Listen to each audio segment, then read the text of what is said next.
Yo, how's everybody doing? This is Sam Geef, better known, better known, worse known as Zamite626. I'm here with sort of a quick-ish video stream. We're gonna go over a list and the replays of a deck that I recently 5-0'd with. I don't like to do streams like this. I normally like to play all of my leagues on stream, but to be perfectly honest, I was playing bad lately, and sometimes I feel like it's good to get some practice in at night when I don't want to necessarily be up for a few hours. I'm not playing my best. I don't want to talk, whatever it is. And so I've been playing more leagues off stream, not a lot, but more, just so I can get more leagues in general. And one of them happened to 5-0. Which is both a function of your deck's position, your play skill, and sometimes just luck and time of day. To be perfectly honest, it was a day of like a super qualifier that was modern and the Pro Tour, which most people don't even know exists still. So like every good player on the planet was probably magicked out. It's not that I didn't play against good decks, but the league kind of was sort of easy. I didn't play bad. We're gonna see how I played in just a second. I'm not gonna like do long pauses to talk about whether a line is better or look for the best line in the situation. You know, things might jump out at us. It's just like I want you to see what a 5-0 league looks like, because I didn't put it on stream. But also like, you know, see that the quality of the decks, if there was anything weird. If you don't know how to look up the MTGO deck dumps, they're here.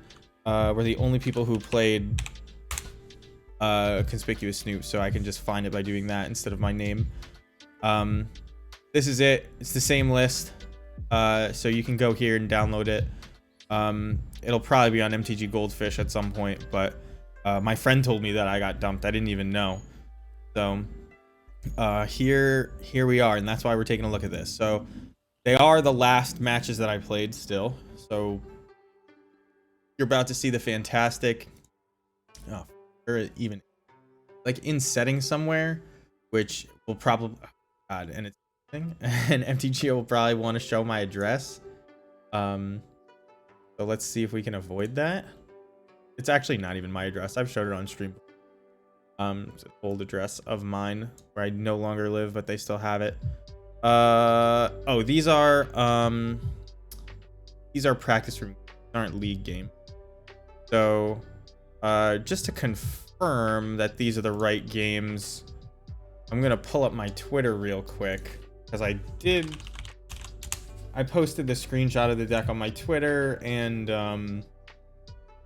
in the Magic or in the Goblins Discord. So these are the matchups that we're gonna see. Grixis Shadow, Blue-White Artifacts, Neoform, Blue-Red Murktide, and Yawgmoth. All solid decks, like I'm saying here. I got Belchered 3 times in a league the day before, so I just put Necromenches in the board because I was like, I kind of don't have anything that deals with that. So let's get something. So I think I cut a Chalice and I think it was like a Battlecry Goblin for Necromenches, because somebody said Necromention might be good against 4 color, so I figured I'd test them both at the same time. Anyway, shout out to Ganja Dijanga, who had 5-0'd the day before, and I was just like, why are all these people 5-0ing and I'm not? Let me play a league, and I did. Anyway, so yeah, those are the matchups. They start with Larry Legend. They end with Waffle Chaos. So here's Waffle Chaos, here's Larry Legend. We're gonna jump right into it. If this were a modern game, we'd be able to share these replays and post them places, but I don't even know how this works. I know this goes to like the end of the turn. Yeah, so that'll pass the turn and then it'll start their turn. I don't know what just play does. Let's see that. It's just gonna keep going, I wonder.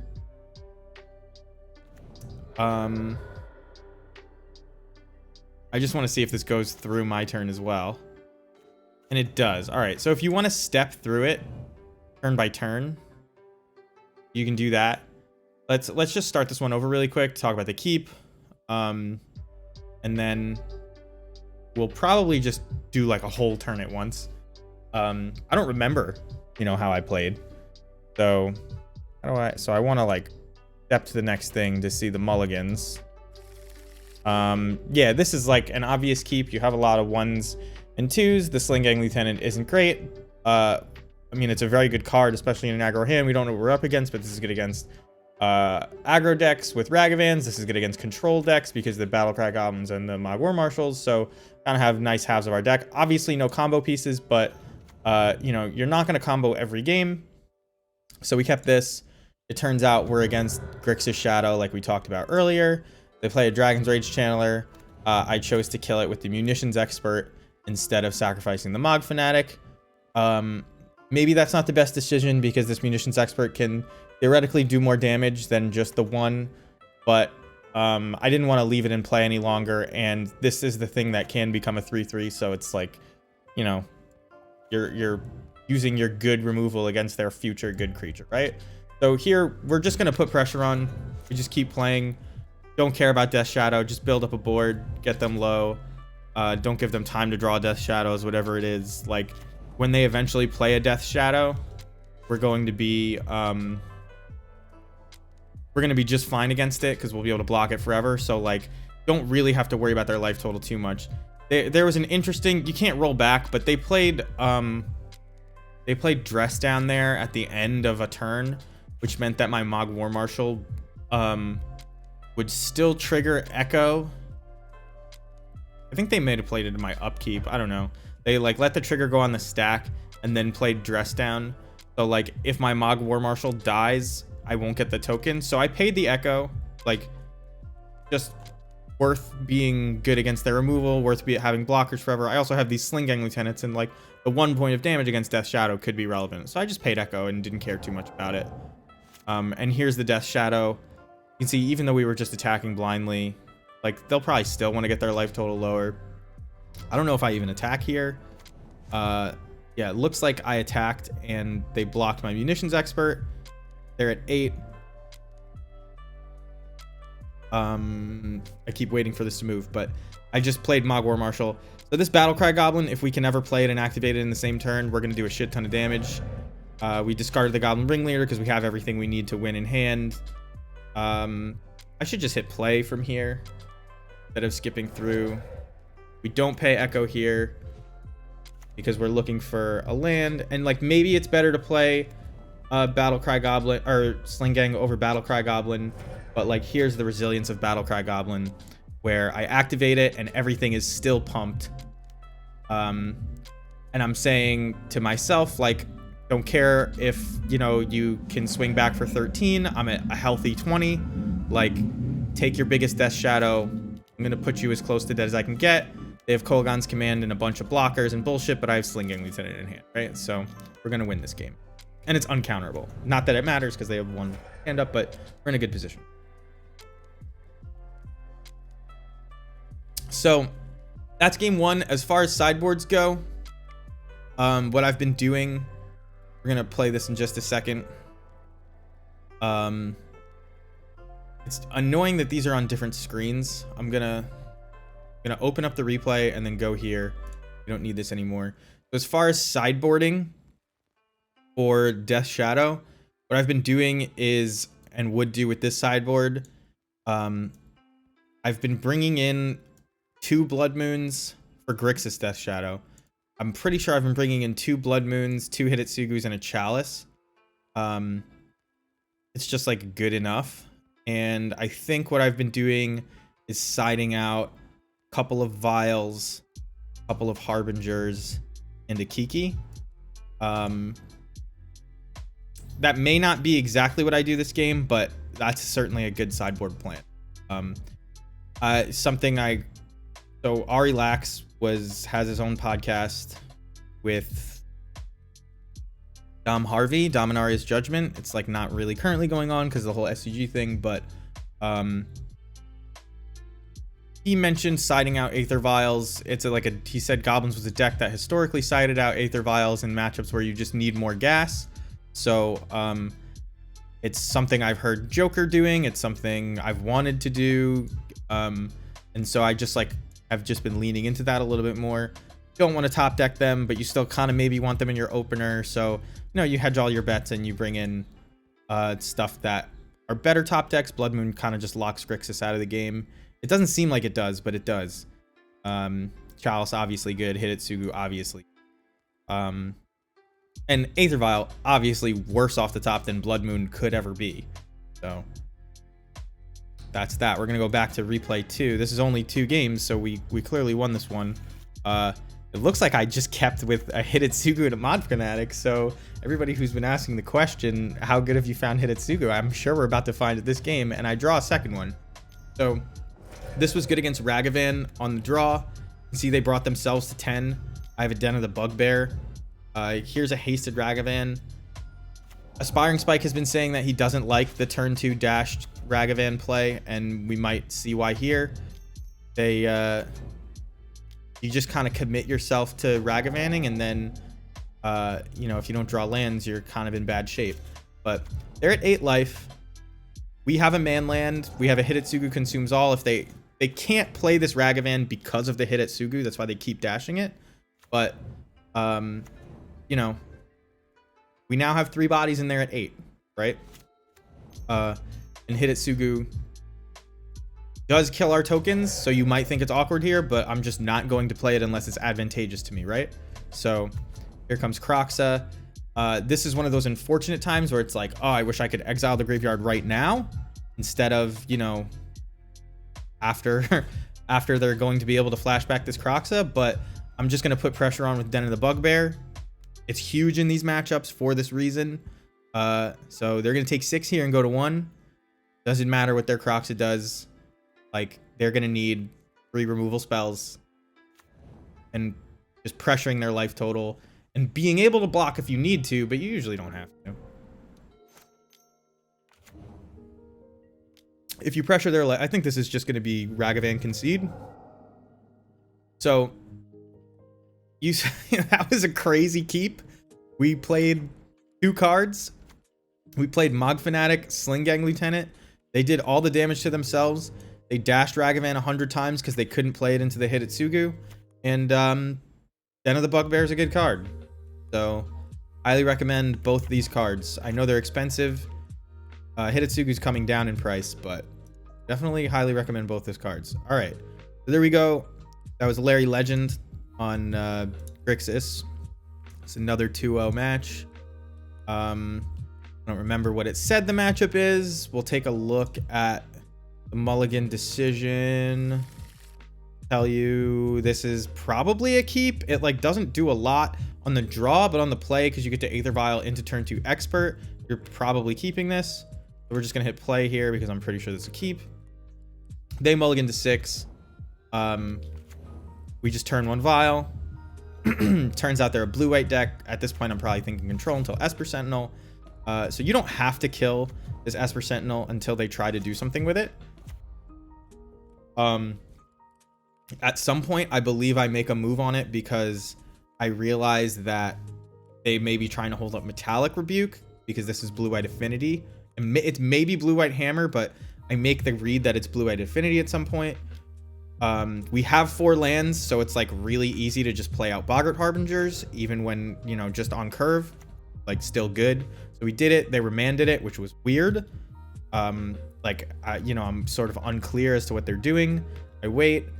I think I kill this now because of the Metallic Rebuke line. I was saying they can't currently cast it, or they could currently cast it, but Vial gets around that, and I want to take up this Vial. And I don't want their Saga tokens to be huge because I'm expecting like either a Pithing Needle or a Spear from them. We just keep playing out our stuff. We draw a Snoop. We don't care about playing it. We're just gonna attack into their 1/1 and not care. Yeah. I'm saying this like not even from memory, just as like what I would do now. So I may get it wrong at some point, but so far no. So we just attack into their 1/1. They Aether Spellbomb, which means we can't combo anyway. So it's another one of those things where like, yes, the combo is good, but leaning on it too hard could cause you problems. And then I happen to draw another Snoop. And so we can play 2 Snoops. They only have 1 way to interact. You know, then they tap out of blue mana anyway, so they're just dead to the combo. This is another instance where pressuring their life total meant that they couldn't really play how they wanted to. And so we got to build a board and they couldn't attack us. Like, imagine if they attacked us for 8 there and we're at 9 and they held up blue mana somehow. They couldn't have, but well, I guess they could have because I play that center. But you know, it's a different game. We're not losing that game, but it's a different game. But they felt a lot of pressure, so they held these back. And obviously, had they hit us for 8, we have 1, 2, 3. How's it going, Mr. Bodingles? I'm just going over the 5-0. I don't normally like doing streams like this, but it got posted in the deck dump. So rather than just get a bunch of questions about it later, because I didn't play this league on stream, I figured I would just go through it quickly. So we won game 1 of this match.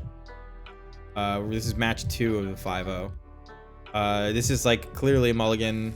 I don't think I'd keep a 1-lander that looks like this. Yeah. And I think this is a keep because it has combo outs and they showed that they didn't have Pithing Needle in their main at least, so they may be unprepared for this. Yeah, so I just keep a Vial and a Harbinger and a Matron, and this is a turn 4 combo hand. Let them draw the card. They're on some weird blue-white mess. It wasn't Hammer, and it didn't look like any of the affinity builds I had seen. The Mog Fanatic though is big. Yeah, so it was like blue-white Thopter Sword. But once you see that it's Thopter Sword, we have an infinite combo and they just have a value combo without Urza in play. So like this is more than fast enough, I think, because they don't already have the sword in the yard. So, you know, this was our only option this game anyway, but it's just full steam ahead on get Snoop, play Harbinger before they assemble the other half of the combo. Hope they don't have it. I'm pretty sure they just don't have it. We tick up, we play this off the top just to do it, to, you know, stop Metallic Rebuke shenanigans or whatever. They tap out even more mana. Now, I think I was trying to get them off dispatch mana is what was going on here. So I just kept playing the experts because I could. I would have Mog Fanatic'd the thing too. But yeah, dispatch was the card I was worried about here. So like now if they dispatch, which they turn out not to have, they could have tapped my Snoop in response, but then like they still need an answer. And they need probably another dispatch, right? So I know I'm like going through these like lightning, but I want to get 1 or 2 matches with Yorion in before I have to go in like an hour and a half or so. So and this content usually sucks at like going through replays. So like I'm just like giving a wide overview of how this league turned out. Show there was not any fanciness. This is an obvious snap keep. You have blockers, you have card draw, you have combos. And it's Belcher. I think at this point it's not actually Belcher, but I'm just saying, okay, at least I have the combo because it's Belcher, and then I think I get Neoformed right here. Like, obvious, stupid bullshit, but the game is over. If you've never seen Neoform, they play Allosaurus Rider for free by pitching a green card from their hand. They use that to Neoform into Gristlebrand. They draw a bajillion cards with that Gristlebrand by continuing to gain life with Nourishing Shoal. Then eventually they kill you with a Thrasta these days. I don't know why they chose Thrasta, but as good as any other win con. So yeah, we get Neoformed. Couldn't possibly have beat that in any way, shape, or form. And this is the point where I'm like, well, I guess I'm screwed. I'm against Neoform. I just mulliganed once here. I'll pull that back up. Because I don't know what... I'm just looking for a combo. Oh. I didn't discuss my sideboarding for the last one. Because it wasn't like a deck that I knew what was going on. But this is the kind of matchup that I'm bringing in those Necropotences for. I'm looking for like a copy of my deck list that I can show. This is what the Necromenches are for. So against them, I would probably just like side out a bunch of stuff that's way too slow, like Ringleaders and stuff. And then bring in Void Mirrors, Necromenches, Probably not Hidetsugu's, but probably Chalice of the Void, because I think they pack to the Titan at some point. I may bring in Blood Moons. I don't think so. It doesn't really matter. You're going to see in a second. You're kind of just flipping coins. Oh man. It was like a Matron and a Kiki Jiki. It was not good. This hand is also not great. I think Leyline of the Void interacts with them in some small way that I don't remember, but I mulligan that hand too. Yeah, and there's the Blood Moon. So this is a turn 3 combo hand, and I'm on 5, so I have to keep this. It doesn't matter if it's good enough or not. I have to keep it, right? So when I talk about flipping the coins, rolling the dice, they kept the 0 lander. So I'm like, okay, sounds good to me. And they do a bunch of stuff, and I'm like, oh my god, are they about to turn to me with a 0 lander? But no. They just played out Allosaurus Rider and found another land, but that's not fast enough. Their hand was probably disgusting, but keep in mind, all 0 land hands are gonna look disgusting because they don't have any lands in them, so it's all gas. Don't make that mistake in your own plays. Let me lower this for myself. All right. I shouldn't be talking as loud now. It shouldn't sound like I'm yelling, at least. So this is game 3. We're going to be on the draw. This has a Void Mirror, a Snoop. The Fanatic doesn't do anything. I'm not even sure if I keep this. It looks like I would keep it because I don't have anything that beats a turn 2 Neoform, and this stops them, even if they get a Gristlebrand in play, this stops them from Nourishing Shoaling over and over again. And it stops them from Allosaurus Ridering if they haven't Neoformed yet. So, like, if they're on a turn 3 hand, I think this is okay. So I think I'd keep this. Because it has a Snoop, it has a Piece of Hate, has my fastest Piece of Hate other than Leyline of the Void. And so we keep it and we go in. I'm going to turn 1 Mog Fanatic. Barely relevant, this Mog Fanatic. Oh, I guess I play Skirk Prospector instead. I don't even know why. Like I said, it's barely relevant. There's things that can happen. So now they're screwed. Wait, I'm going to pause this. Now they're screwed because of this Void Mirror, and they have to start playing out their cards fairly. They have this Heritage Druid, which they use to tap a bunch of Allosaurus Riders if they can get them into play. They just didn't have the turn 2, right? So I'm in okay shape now. And I have this Piece of Hate. They have to find something to kill that. I'm sure their deck is not that good at it. I can always kill this Heritage Druid if I need to with the Fanatic.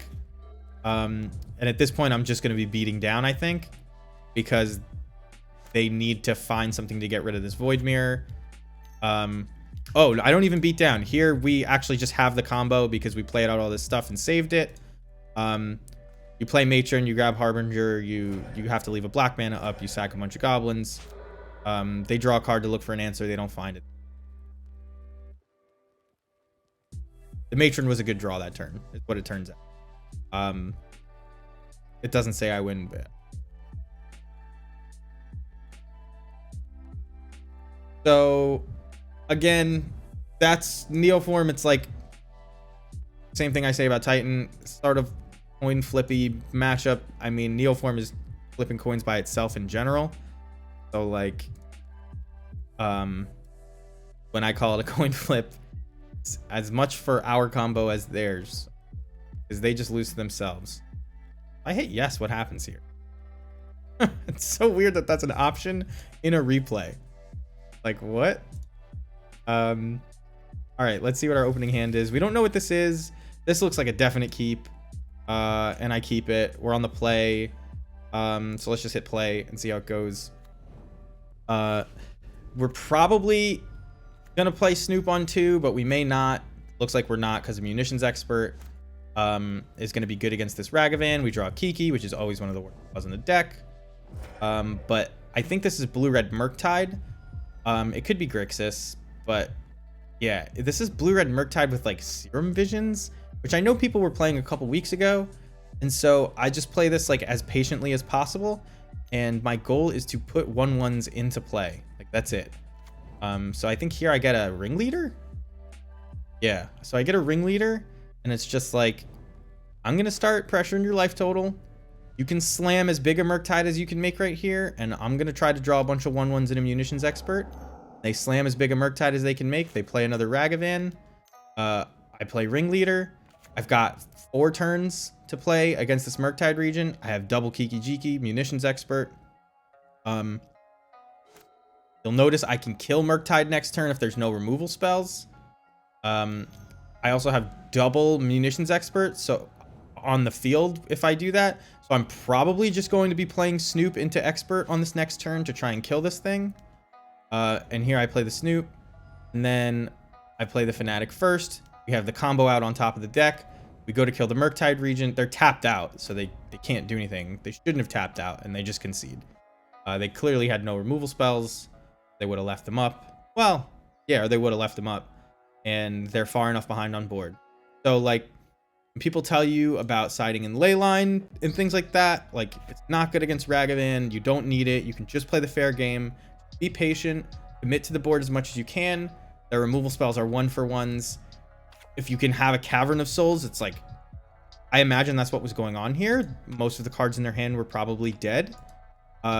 Because they play just as many removal spells as counter spells. And sometimes they draw the wrong half, and sometimes we negate half of them, right? And the removal spells themselves aren't that great. So as long as they don't have card selection in play, like Dragon's Rage Channeler, you're gonna do okay. And that's one of the reasons Dragon's Rage Channeler is so important to kill, basically on sight. Don't let them dig towards the relevant answers if you can avoid it. So now we're on game 2. So what I've been boarding, these are the important matchups. So like, let's pull up what we've been boarding. Chalice is obviously great against them. I don't think I boarded in Leyline of the Voids. I may have boarded in 2. You definitely don't board in Blood Moon. I'm pretty sure this is it. Like, this is the entirety of my sideboard plan because they're not playing Torpor Orbs right now. Otherwise, I'd have to also include the Trash Master. And I would take out just 2 Harbingers and a Kiki because we're probably not comboing them. And that's it. It's like pretty simple. Chalice is going to be good when you can get it down on 1 basically at any point of the game. Cuts off a lot of their removal and a lot of their threats. Then they just have Murktide. Then the Murktides, when they don't have removal, are easy to deal with because you can build up a board in munitions. And if it's a 6-6 or a 7-7, you can get there with, you know, Mog Fanatics and Munitions Expert. Sometimes you have to cobble them together and sack some Mog Fanatic after the fact, but you can get there. So this looks like a snap keep.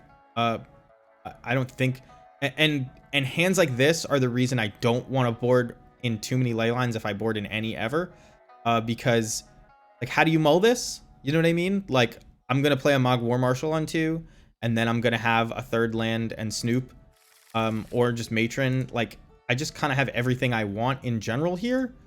Like, I don't do well against Ragavan here, but this hand is hard to mulligan. Like, you're not gonna mulligan for your 3 of, right?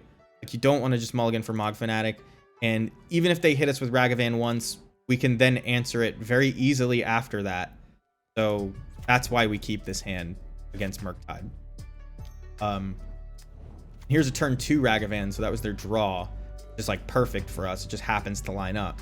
I've kept similar hands in other matches and just lost on the spot because they did have the Ragavan, and then, you know, they hit something crazy off the top of my deck and they used the thing and whatever.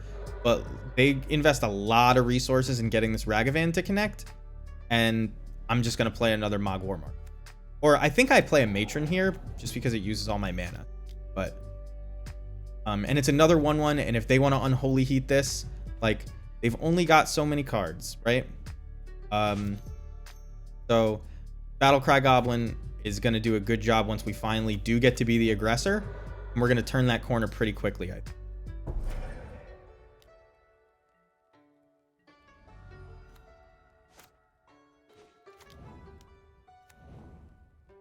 So we just have a Mog War Marshal. We don't need to use this Munitions Expert. We don't need to run out Conspicuous Snoop. This Fury is incredibly bad. It trades 2 for 1 in the wrong direction with our Goblin token. They still can't attack with Ragavan. End of turn. I wouldn't have let them hit my Ragavan anyway. So I tried a Munitions Expert. I wouldn't have let them hit me with Ragavan. I tried a Munitions Expert. They put it in an end of turn. So now none of my stuff has abilities. So I just run out Battlecry Goblin.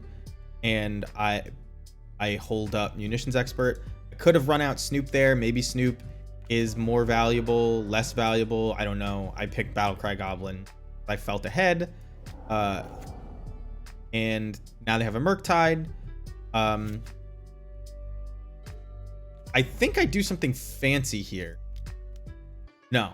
Okay. I was gonna say I think I do something fancy here and like attack and make a token. It was like on my mind, but they have the 1 mana up. Like attack to make a token, which is the 4th token, and then like 1, 2, 3. Yeah, I couldn't even do it. I definitely thought about it in the moment. But we just play Ringleader and we draw more cards. So I'm just gonna play this Mog Fanatic. And like we're gonna take 1 hit from Murktide, but it's not the end of the world, right? And we're just patient. And basically, no matter what their life total is, this Battlecry Goblin's gonna end the game in 1 or 2 turns, right? So all we have to do is not die to this Murktide Regent. They play an EE on 2, which is weird. It's like it's like slightly awkward, but now at this point, what I'm trying to do is get them to pop this EE so I can in response Munitions Expert to kill their Murktide Regent. So what I do to make that happen is I think I'm about to... This says I'm about to do Goblin creature spells, but that doesn't make sense. I think I'm about to activate this Battlecry Goblin ability. What the hell is this? Oh, I put a Ringleader on the stack. Okay, because it doesn't get affected by EE for 2, and it's just more pressure. And like, why not commit more to the board, right? And they may not let me attack with this to get my token trigger. So like, I just decide Ringleader is the best thing to do. I draw 2 goblins. Why not? We attack with everybody. They didn't have to let me do that. So we attack. We get this goblin, which was a little bit of a mistake for them. They blocked the Battlecry Goblin. We just let it happen. They haven't popped this EE on 2 yet. And I don't... So what happens is I don't want to be dead to Bolt. So I want to kill it before that. And now... This is, I think it's just the right number of goblins where they can pop EE, and then I still can kill it. 1, 2, 3, 4, 5. Yeah, I can still kill the Mog Fanatic, but I believe they Archmage's Charm this. We're gonna step. Oh no, they Subtlety it. They Subtlety it, and I put it on the bottom because I have another one, and now they're tapped out, right? They can't bolt me anymore, which is like the only thing I was afraid of. I'm positive. Yeah, I put it on the bottom just because I have another one, and they're dead on the crackback. So they just didn't have the tools. They had a weird build of blue-red, but you know, we beat the Resolved Murktide by playing patient. It's really what this is about. So now at this point, we're 4-0 in the league. We've beaten Grixis Shadow. We've beaten Blue-Red Murktide, and then... Where is the game history? This is for the 5-0, and this was the hardest match I remember. I don't even remember what the matchup is, but this is a 2-1, so we're actually gonna have a loss here. Maybe not in game 1, I don't remember, but I just want to see the mulligan. We don't know what we're up against. This is not the worst hand in the world, but we're on the draw. I think I mulligan this.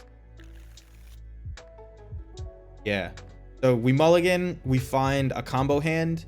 I think I throw back the Matron here, and we just keep 3 lands and New Harbinger Expert. Turns out it's Yawgmoth. Yeah. So there's actually a pretty long, cool game 3 when I Necromentia him. I overboarded the hell out of this matchup, but our combo is very good against them if they can't get a Yawgmoth out in time, and they started with no dorks. So I can just play Snoop on 2 and be really comfortable with that. They could theoretically Eldritch Evolution and get a Yawgmoth out. They don't have it, and that's only a 4 in their deck. So we beat those odds. Combo. No, they don't have removal other than Yawgmoth, basically. So we just combo them out here. And I'm not going to force you guys to watch me combo in a replay. That's a win.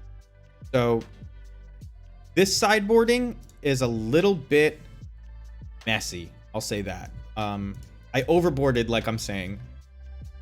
You definitely want to bring in Necromentia.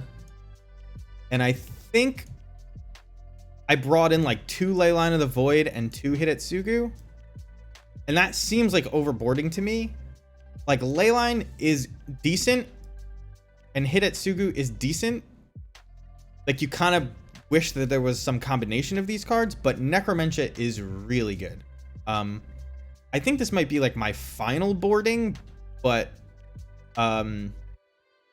it's not necessarily how I board this game. I may have put 4 Leylines in. I don't remember. So let's just check out what our keep is. Yeah, so I have 2 Leylines here. I'm definitely mulling this. This does nothing except have Leylines, and I don't think I like that.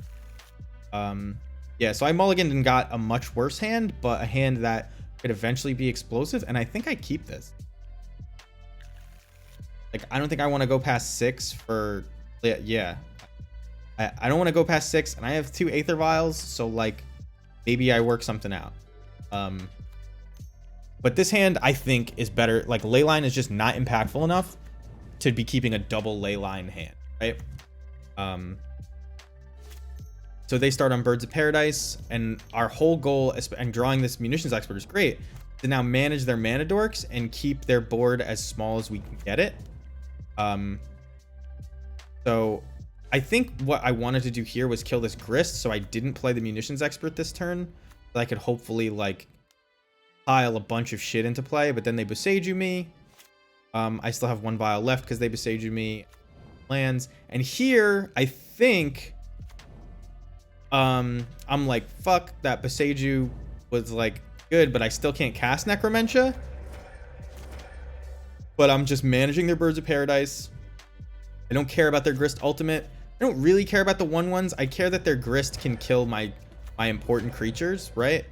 So the Snoop isn't staying in play. So I think I just double Munitions Expert this next turn. And then... Oh, this Leyline is so bad. How's it going, Cactus? I appreciate that. If I knew what Jeremy Clarkson's voice sounded like, I would read it like that. That's like the Top Gear guy. So we're actually going over like my only recent 5-0. So I double Munitions Expert this. Still can't cast Necromentia. I don't do a good Jeremy Clarkson impression. Unfortunately, they have another Grist, and I think they just pile on this game, and I end up losing because I never get to cast this Necromentia because my mana base is wrong for casting Necromentia. I'll tell you that. But we'll play it out. We'll let it play.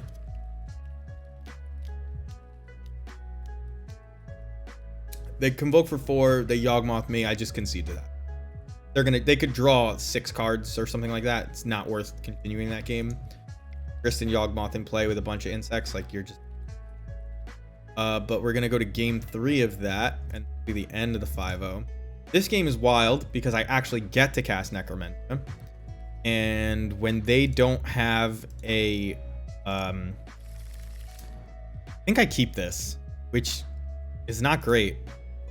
Oh, okay, I mulligan that. That takes a lot of guts. But I guess I just really hate Leyline in this matchup. I don't know why I bring it in. This is definitely a keep.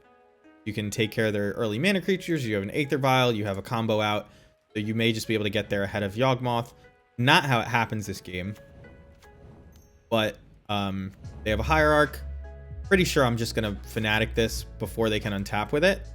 Because they are explosive. And so now I'm like, fuck, I really need to draw a swamp of some kind because this Necromentia is going to take them off Yawgmoth, hopefully. I'm pretty sure I don't draw a swamp and they just Boseiju me here. Yeah, and so I go and fetch the Blood Crypt, and it's just like, thank God they did that because there's no guarantee I was ever going to cast this Necromentia. Otherwise, I do end up getting the Bloodstained. Anyway, so we're way ahead. They had a Yawgmoth in hand, so they get a 2/2, but now they don't have Yawgmoth, which means they can't draw cards, and all they have are these like silly Undying threats. But then they Necromentia my Snoops, so there's no combo happening. So we're just like gonna play this long grindy game And we still have ways to draw cards, and they don't. So I'm in for it. I'll take as many hits from this zombie as they care to give me. I play the Harbinger. I put a ringleader on top because we're in for a grind fest. So, you know, they're done swinging with their zombie. We play this ringleader. And this is like basically how the rest of the game is going to go. You know, they could have named Kiki Jikis with Necromentia, and I also can't combo. So like, who knows? Because Kiki Jiki is like such a value engine, but so is Snoop. So it's tough for them, and they get 4 cards that way. I don't think they made a bad call, but if I ever get a 5th land, you know, it's going to be hard for me to lose this game. But Grist is good for them, so I'm going to take out this insect token, and then we're going to kill Grist. Idea. I do it in a wild order because they're completely tapped out. It doesn't matter. And I realize halfway through attacking that I want to kill this, so I do. It would have been exactly the same had I just swung in, because I could sack the Mog Fanatic and kill the Grist. But my brain is all over the place when I play. But yeah, I think from this point we just can't lose. I don't think they're obviously very low on cards in hand. The best thing they can convoke for is the Scavenging Ooze, and I'm like, oh shit, like they're gonna gain a ton of life, but it turns out it's not nearly enough life. So they're at 12. They have the Scavenging Ooze. I'm pretty sure they get to untap with it. So I play this Harbinger, which means I'm definitely not casting this Kiki Jiki. What do I put on top? Skirk Prospector. I put Skirk Prospector so I can cast the Kiki Jiki. And I think it's Xaxes. I didn't do the math. Just like I didn't do the math now. So they gain a whole bunch of life. And we're going to violin a Skirk Prospector for a mana. And then use that to cast Kiki Jiki. Oh, and then I forgot that they necromentioned my Kiki Jiki. So I just put this stupid Skirk Prospector on top. And then that shuffled my library, so I drew a Matron. Which, like, I don't even... I don't remember how the hell this ends. So I get this Matron, and I think they're already dead, obviously. But I get a Mog Fanatic. They just shouldn't have, like, tapped out for that, whatever the hell they did there. And they left themselves dead. That's a wild game, though. I wish you could have seen it, like, as it unfolded, but anyway. That's the 5-0. I went through it super quickly. You're gonna have to, like, rewind it if you really want to see it, but that is it. So, this is the list. What would I change? I don't think I would change anything right now. I mean, I've really been liking it. It just feels really powerful. I'm planning on going to SCG Pittsburgh, and like I'm probably gonna play this version of the deck or whatever small variation I have to, based on card availability or something like that. The one Chalice seems silly. I normally don't like that, but Hitotsugu's really good in all the matchups. Like, when is Pittsburgh? April 29th, I want to say. April 29th. It's a little bit far from me, but I went to school there, so like there's a reason to go back. My girlfriend and I both went to school there in Pittsburgh, so like she was excited to go to Pittsburgh just regardless of the tournament, so I might want to go. She was ready to come with me. She doesn't really play Magic, but she art and stuff and just see Pittsburgh.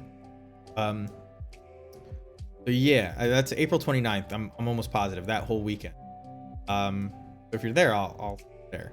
That being said, now that we got a 5-0 posted with it, the obvious next step is to get a different 5-0 post, because you've beaten the game. Me too. I've been dying to play in paper as well. So let's talk about Yorion Goblins. This is not the list I'm going to run today. This definitely needs tweak. but how? How are we going to tweak this? I don't want too many Battlecry goblins. So, okay. I'm getting ahead of myself. We're going to play Yorion Goblins. Why are we going to play Yorion Goblins? That's a big question. Companions are busted. All of our goblins have ETBs. And Ephemerate is one of the best cards in the format, even though people aren't playing it. Those are the 3 reasons. So if we can take advantage of that, we should. Now, the mana is dead simple because you have so much more slots. We may be able to cut lands. I'm not sure. I wish there was like an easy way to just move these rows over. I didn't have to do this. So I could see all the lands. We clearly don't own all of the cards in this deck. We may have to buy some right now. We'll use our treasure chests that we won 5-0. All right. Mana base, 32 cards. Always 4 caverns. Probably, now that we're all goblins, we should be running more secluded courtyards and unclaimed territories. This mana base I built when I wasn't all goblins. I had a Restoration Angel, and I had obviously I have Ephemerate. I had a Restoration Angel, and I had a Mirror Entity. But the reason I had Mirror Entity was because I had non-goblins and it potted into Restoration Angel. We may want to add that back in. But Mirror Entity pumped things that weren't goblins. So I figured that was a decent thing. It's a goblin itself. So you could fetch it. Nice. I'm glad to hear that, Mewtwo. I know you've still been grinding those online cockatrice tournaments, which actually is the closest thing to playing paper on. You really have to remember your triggers and hold people tapping correctly and all that shit you have to do in paper. That is easy to forget when you're playing on Magic Online because people can't, I don't want to say cheat, but like it often happens accidentally that I'll play the wrong. So that's good practice.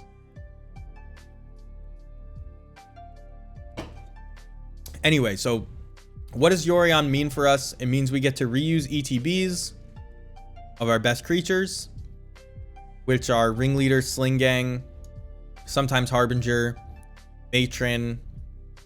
It means we have more space for our toolbox goblins, which are Pashlik Mons. Probably not Mirror Entity right now unless I decide to go for the Restoration Pyre of Heroes thing. Right now, Chain Whirler, Battlecry Goblin, Pashlik Mons. Could be this Goblin Crater Maker. Could run a main deck Trash Master. The thing is, a lot of these toolbox goblins, with the exception of Chain Whirler, don't have ETBs, so they don't work as well with Ephemerate. So, like, rough, I guess, to put it lightly. So what else do you get? You get access to Crib Swap, which is an answer to Reanimator decks. You get Rest in Peace instead of Leyline of the Void, which you kind of need instead of Leyline of the Void because you can't easily mulligan to Leyline. It comes down early enough that you can actually interact with these graveyard decks. You get Stony Silence, which doesn't seem to be here because I don't own it yet. Right here, let's add one to sideboard. Stony Silence says activated abilities of artifacts can't be activated. So I don't know if we need this, but it's something we do get. You get Prismatic Ending, which takes care of needles, but you can't find it easily. You get Mark of Asylum, which prevents damage-based board wipes, which is okay, but again, you're gonna need to play a lot of them because you can't find it. We can do, and I'm not sure, this is why this is here in the maybe board right now, Smuggler's Copter plus Squee, which is a lot of value. It draws you a lot of cards, which is kind of something you want to do in this deck. It's not an ETB thing, so it doesn't really fit. We could play Goblin Engineers if we really want to do this and find it consistently, but I'm not sure we do. I don't know what I would remove at this point for this. I guess the Skirk also counts as a toolbox goblin. So I guess I need to refresh on what Yorion decks are building their deck like. So let's look at the 5-0s. This deck has Yorion in it. It is what kind of deck? This is a Taxes deck. Okay, so their curve is actually very similar to ours. Couple 1s, 2s are the meat of it, and then there's some 3s and 4s. They have 5s. Their curve is a little bit lower than ours, I guess. And they have 30 lands. Maybe 30's enough, and we have 2 more slots. Let's see. This is the same deck? No. This is a Yorion Omnath deck, and they play 29 lands because even though their curve is 1,000,000, Omnath is a bullshit magic card, as is... This is the same thing. 28 lands. Isn't that great? All right, here's another fair Yorion Taxes list. 30 land.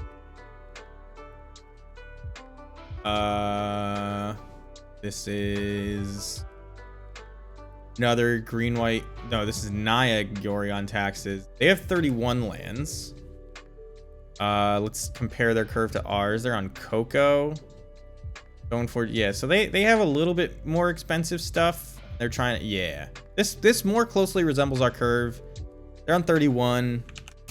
Obviously splitting hairs, 31 versus 32. But seeing everybody play less than me means I'm feeling comfortable cutting down to 31 at least, maybe 30, pending. I cannot believe these Omnath decks get away with playing 29 lands. It kind of makes me mad. So here is a blue. This must be where I got 32 from, because these control decks just want to hit their land drops. And we are more or less a control deck. But like when, all right, let's look at a, I play 24 lands right now. It feels like the right number. Let's take a look at a blue-white control list that doesn't play Yorion. Does Wafotapa's list play Yorion? I'm not sure. I think it does. 80. I'm just looking for all the decks with the Wandering Emperor because they're going to be bad blue-white control decks. Probably not that bad. This looks like 60. Yeah, 60 card. And this is just white-red Taxes with the Wandering Emperor. Never mind. They have 22 lands. Comparison. All right, so here's a 60 card play control list. They have 27 lands. Holy shit. All right. So if they're the only people on 32 lands and they normally play 27, we can cut back some. That's what that means. Okay. I'm happy with that metric. I'm just, it's all weak bullshit, you know, reasoning, but it's what I'm doing. We have room for the basic plains, basic swamp. We're probably not playing Blood Moon, but we could. It's a thing. I have this Graven Cairns, but Graven Cairns is probably, what does this Graven Cairns allow us to do that other lands wouldn't? I think this Graven Cairns was because I played the double red Kavu before in the old iteration of this list, so we can take this out, but I am going to leave in the Rugged Prairie because Rugged Prairie allows us to cast Yorion with just one red sword. With any red sword. So like, it's bad with Cavern, sure, but I think it's good. You need to be able to cast Ephemerates, so we kind of can't move too hard in on the courtyards and stuff. We need to be able to cast these white sideboard cards. But again, we have 5 triomes and foundries and even a basic planes. We're already running 8 fetches, 9, 10 fetches. That is a lot. I don't think I own any more. I actually definitely own Wooded Foothills, but I wanted to be able to get plains. With most of these, this fetches plains or swamp. This last fetch probably should be a marsh flats, but using a Wooded Foothills probably isn't that bad. Even using a basic probably isn't that bad. Maybe I should just like, maybe another Survive Triome is fine. Oh no, I'm just supposed to be cutting lands, right? I don't need to replace this Graven Cairns. This is 31 lands. Maybe we cut down to 30. Maybe we just have one marsh flats. And we leave in the rugged prairie. All right, I think I like that. I'm willing to move on from it at least. So mana base done. Don't need to look at it anymore. Of course, when I sort by CMC, did I not hit sort by CMC? I must have hit sort by color. Okay. Do we want? We definitely want 4 Aether Vial because you'll always draw it in your 80 card Yorion deck. Do we want to use these 2 slots to add the Copter Squee value package? Do we want to use these 2 slots to just add Crater Maker, which doesn't have an ETB, by the way, and move the Trashmaster main? That's possible. We could put more Sling Gangs, but I don't know if I like that. I also cut this card, which maybe is better as a sideboard card. I think there's a space there. We're gonna play this in the practice room. I'm not gonna fire up a league. What the hell is the name of this thing? It's definitely got Goblin in the name. Come on, Goblin Dark. Let's just do Goblin Dark. It's definitely Goblin Dark Dweller. All right, it's a dash. Usually what's going on when I can't find a card, I know it is named something. The Goblin Dark Dwellers starts like an infinite chain with your ephemerates, basically. Because your ephemerate wouldn't be put into a graveyard this turn. It would get exiled as it resolves. So you can just ephemerate your Goblin Dark Dwellers, and then you can cast it off of, you can cast ephemerate, cast ephemerate from your yard using Goblin Dark Dwellers, and then it doesn't disappear. It actually gets the rebound. You can do whatever you want with that. So these are tuturables that deal with big giant things from Reanimator decks, which haven't been super popular. We're going to have a ton of card advantage. Our combo matchups are going to be a little bad, which is maybe why Stony Silence is necessary for like Belcher. And then it's also good against all the blue-white artifact decks. And then did we have Crater Maker? Yeah, we have Crater Maker. Can we somehow like put something here that is good against 4-color piles? Like, assuming that this is just nonsense. Although maybe Smuggler's Copter and Squee isn't just nonsense, but assuming these are open slots, so we have 3 open sideboard slots because got card sideboard right now. Maybe Prismatic Ending.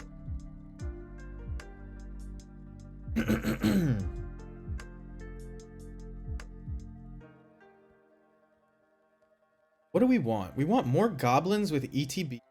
We can find them. Even if they're niche, because we have Pyre of Heroes and Goblin Chain Whirler to like pull it together. So let's just look at goblins that are legal and modern. And that say enters. on them. Should probably be playing Den of the Bugbears too. So like, I cut. Probably cut. Could just suck against Blood Moon and like cut an Auntie's Hovel, I guess. Our mana's gonna be fine. That's the more fetch lands you have, the easier it is to construct the lands you want to play. It's hard to cut one of these red fetches over an Auntie's Hovel. Hard to cut a fetchable over that, and I don't want to cut Cavern. Maybe we just don't need to be able to like find the one of gets basics. But it's like more things that tap for all three colors on. I mean, that fine Savai Triumph on turn. It kind of like that. Maybe we just don't need this many Savai Triumphs. I like being able to get both though, but not necessary. This is just I'm like hacking and slashing at this. Not. I'm putting 2 Den of the Bugbear. Maybe let's just do 1, right? You probably need to in a Yorion deck to see it like any kind of consistently, but it's whatever. So problems with ETBs, like they could be expensive. Obviously we're maxed down on experts. You could get a Sting Scourger. It deals with Cauldras and things like that. You don't bounce the Cauldra, you bounce the Germ token, and then it's very expensive to equip. You can vial it in, you can ephemerate it. It's only really going to stick around for 1 turn because the Echo is so damn expensive, but fine. We could instead of... we could play these Fable of the Mirror Breakers. I'm a little upset that I only have 2. How much do these cost on... Unless I'm... Are these foil? Oh no. Isn't Magic Online fantastic? It's probably worth having an engineer. I just saw it at the top of that list. That's probably worth it. As a one of in this giant deck. Like maybe not in the board. I don't think Copter Squeeze is where I want to be necessarily. Probably is. Just draw cards and like... Copter Squee has always been very cute, but not necessary. It was like when you were playing against slow, grindy decks, with Luris, it felt like a way to keep up, and it was good. But it was really only good when you had bidding as well to like take advantage of the discard. Maybe this should be a bidding deck. I don't know what I would cut for bidding. Kind of just like this as is. I don't really know. Like imagine building up a big board state with like 1 or 2 experts on it, and then you Yorion and you bounce your Matron and your Sling Gang and your 2 experts. You know, like that's gonna be cute, like huge. We're just trying to not die, I guess. Twin Shot Sniper, kind of sucks. Like I would almost rather Volley Veteran, which is just Munitions Expert, but in mono red. So it's a 4/2 that does Munitions Expert. Only to creatures, not even to planeswalkers. Oh, are these just the ones I own? No. Okay. Murderous Redcap is part of combos that we don't have in this deck. You could, since you're playing white, put Solemnity in there, but it's not worth it, in my opinion. Ponyback Brigade, that's an old. Outrage Shaman is another expensive. The 2-drop that pumps? Battlecry Goblin? Yeah. It has been so good. The fact that it scales with the number of lands you have in play, and it doesn't matter if they kill it when you play it, it feels so much like War Chief plus Pile Driver on one card, except even better. Yeah, it's like you just hold it until you have like, sometimes it's 4 lands, sometimes it's 6 lands, but you get these swings in where you basically put them dead on board, even if they answer it right away. It's just really good. And I would probably like 2 in this deck over this Crater Maker, to be perfectly honest. I'm not sure having 2 really makes a difference in an 80 card deck, but maybe it does. Siege Gang is a little expensive, but pretty good with Ephemerate. Oh, we definitely need Furies in the board. I wish there was a Goblin Elemental. I own Fury. What is going on here?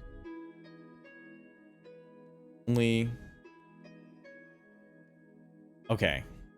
I was at the bottom of the list and it was not clear. This okay. I mean, like, how do you not put Fury in your Ephemerate deck? Right? Like, this is just better than Twin Shot Sniper. Probably better than a second Crater Maker. The first Crater Maker might not even be that good. But I think you gotta put Fury in your...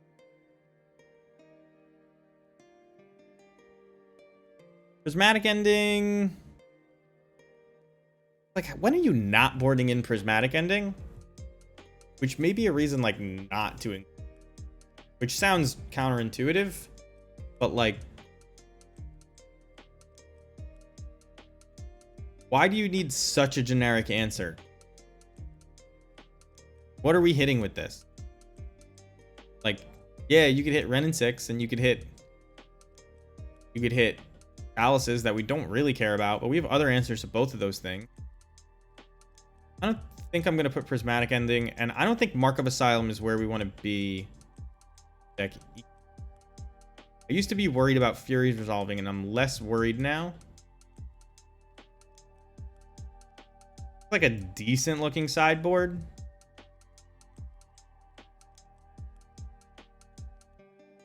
I like that the Trash Master is main. I don't know if I would want the Fury main over maybe like Chain Whirler. Because like just combos with Ephemerate. But game 1, just drawing a lot of cards is probably going to be better than it will be in the other games. So let's err on the side of Ringleader being better game. So rest in peace, Stony Silence. Let's hope these aren't $1 million. I think I own this Yorion in the blue thing, but this creature can be this deck's companion is what the blue thing mean. Okay. Yeah, there weren't a lot of great Goblin ETBs other than like Siege Gang, and Sling Gang is just kind of better than that. You could diversify and play a Siege Gang. I don't think it's necessary now that you have Munitions Expert. It's maybe too many lands still, but Pyre of Heroes is mana hungry. So here's the problem with the Yorion deck, and it doesn't often happen. There's a literal set of 11 cards here that if these are all you have in your starting hand with lands, not great. Like, you probably keep a hand that has Aether Vial, Pyre, Ephemerate, though, if I'm being honest. So maybe that's not the worst, but it's like you do run this risk right here. And something else is that cards like Goblin Ringleader, which just look at the top 4 as opposed to tutoring, and you have a larger deck, just statistically what's going to happen is there's going to be more runs of just lands in a row. There's also going to be more runs of just creatures, but also just lands. Have more of them. So, you know, while it will even out eventually, you might see more whiffs on Goblin Ringleader, even though we've upped the goblin count to 39. And it's proportionate and it's the same, but you're going to see more whiffs even if like the average case. You're also going to see more just more variants. And that's what everybody's been saying about Yorion forever, so I'm gonna show there as well. I think I like this list. Yeah, with Ringleader. There's more variants on your draws in general, but you're gonna see it. With Ringleader, math doesn't matter how good you've been lately. Let's see. Let's clear my wish list. Back to add the wish list. Oh, it's probably gonna care about the. Here's, fortunately, unfortunately, because Magic Online, best program ever made. Trading sucks. So the best thing to do is export the cards that you want. And I do that by doing go personally. I go here, GoatBots. You can go to card hoarders or whatever, but GoatBots is great. You can see I have 132 cards ready for delivery. What was I doing? I think I was just looking at how much cards cost. 2 tickets worth of cards, 132 of them. There must be, what? Oh, there's like 20, 40 of the mountain I like. Maybe I'll buy these while I'm at it. But Spike was just hating on March of Wretched Sorrow today, so we're not gonna. There you go. Now it's 1 ticket. All right, we're gonna buy this and something else. I wish I could just add them. This is easy enough, because I know what's on my. Just 2 Stony Silence for Rest in Peace. So we're gonna do that. Maybe we need more Stony Silence. We'll see what they cost. We might buy none of these. I don't even know. But the reason I exported my wish list is because you can just put it right in. Okay, Stony Silence is half a ticket. So buy 3 of them. I only need. You know what? I don't need all these cards. They're never gonna. Yeah, I don't care about Ishii. Whatever. So let's just do this as delivery so I can show you this thing. So we're just gonna empty the cart. And we're just gonna upload my wish list. This is why I exported it. So you upload your wish list, then you can see the uploaded versions are just the cheapest. The difference is $1. 25 bucks. Oh, that means Rest in Peace is crazy expensive. Huh. I guess that's not crazy expensive. Do I really want to spend 24 bucks on Rest in Peace for this meme deck? I kind of do want to get in the 5-0 dump. Let's see how many tickets I have. With Max, I had 2-3 whiffs in the game multiple times. Yeah, it's true. It's rough. Sometimes it's just not your day. Sealed product? Tickets? I have 5 tickets, but 11 chests? Alright. So here's what we could do. We could sell all these chests for like 24 tickets. We definitely have enough. Do I want to do that? I actually probably have other things to sell too. Let's just sell these tickets. Yeah.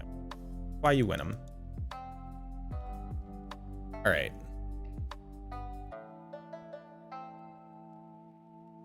So GoatBots also sells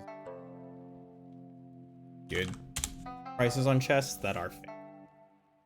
So no,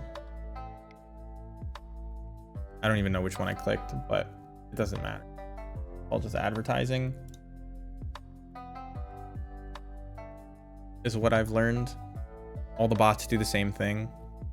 They're checking my other items, which these.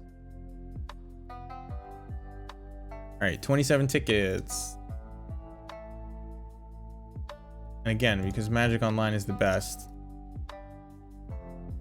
we do it in weird increments. We'll take 27 tickets. Let's see if they just have these. I mean, they probably do, but they don't always have them like all where you need them. Why they don't have Rest in Peace on this bot, so this is why we're gonna do it.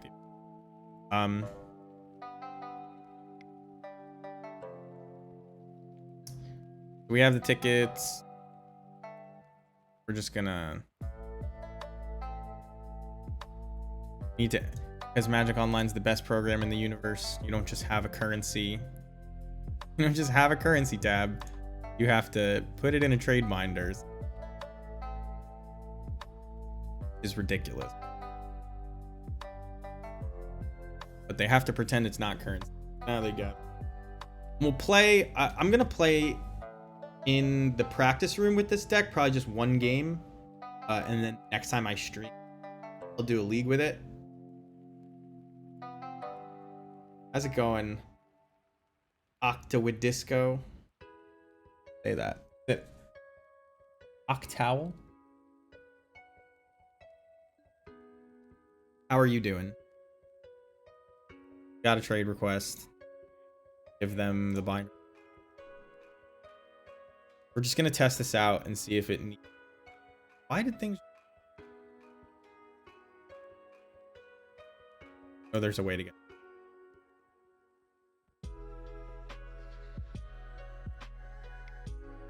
Rest in peace. Let's hope that graveyard decks shoot up, and by the time I sell these, rest in peace. I'm probably never selling. Octowl. Sergio. You changed your name? I do remember that name vaguely. I don't know if we had a conversation about anything specific. I recognize that name.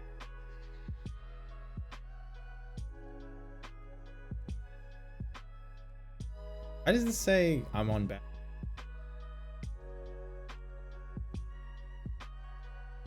Switch our deck.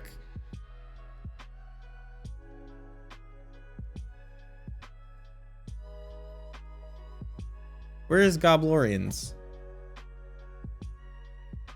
Oh, that's annoying. What the hell's going on here? This is the second time this has happened to me where I bought the cards and I now own them, but it hasn't updated the fact that I own them. Like, it's actually terrible. And if you do this, and then, yeah, it's like, and now it says that I don't own them and I can update it, but I couldn't do that before. I had to make a change to the deck to update it with versions and collection. And you're supposed to be able to join these things with, if anybody wants to play me with this,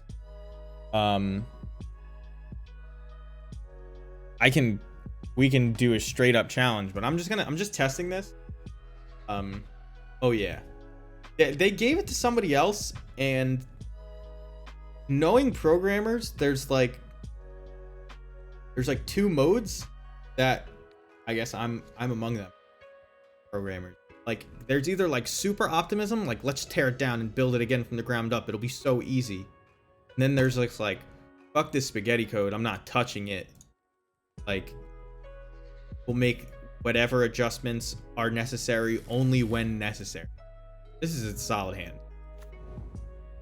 If you're playing Yorion and you believe that the game is going to go long, you can't throw back this hand. I do want to play Aether Vial on one, and I want double white for Yorion. So I'm just going to get Sacred Foundry. We're against some kind of blue-white control deck, it looks. Put Aether Vial into play. They're going to think we're red-white taxes now. And this game is going to go really long. This will be fun, at least. Just half the reason I'm playing. Oh.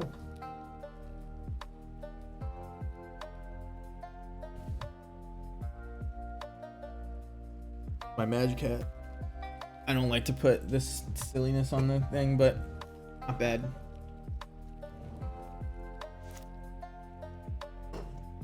It's the green screen, but I don't like to do it. You know, a bit distracting. All right, we're just gonna play a tapped land and pass. Like, that's gonna be how these matchups are going, right? We're confident that we can go over the top, which is why we're playing Yorion. That's a really good card to draw. I mean, they could counter spell us like Archmage's Charm, but you kind of want them to Archmage's Charm you. And they're like, this is the first we're revealing that we're a Goblins deck. What the fuck? But you want them to Archmage's Charm you if you're going to be fighting on cards. Right. It's counterspell. They don't waste the Archmage's Charm if they even have it. That's fine. I think like best. I don't even have the right versions of these cards. I own prettier versions of these. You can see I spent no time. We'll use this and we'll just fetch a mountain, I think. We could just put Yorion in our hand and not care. Which maybe I should do.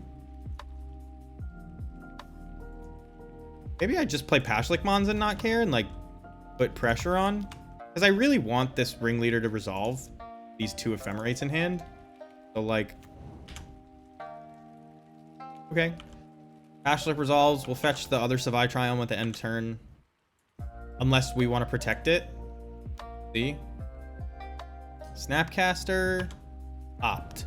Yes? Guess what card lines up pretty good against Snapcaster? It's Pashlik. My friend was saying he wanted to play a blue-white Snapcaster deck today. And I was telling him, like, it's probably not good. I've heard you're supposed to play Bant with Snapcaster. They're going to have 2 mana up here and draw an extra card. Which is a little unfortunate. We would have liked to have seen a Cavern by now. Which sucks a little bit. I'm going to fetch a Savai Triumph and hope that they something to this Pashlik Mons, to be honest. Because I want to solve a Ringleader. I think I have to play the Ringleader now. They didn't counter Pashlik. Maybe they just don't have another counter spell, and they don't. Battlecry Goblin, Mogwar Marshal, both fantastic gets. So I have this Ephemerate up. Means neither of these have to die. They can pressure Teferi for 2 damage at least. Then Ephemerate the one they don't block. And I don't think I want to do that because we know they don't have counter spells in hand. They're probably Marches and Prismatic Endings is my guess.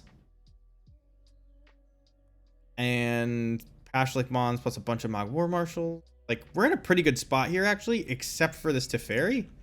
What do we do here?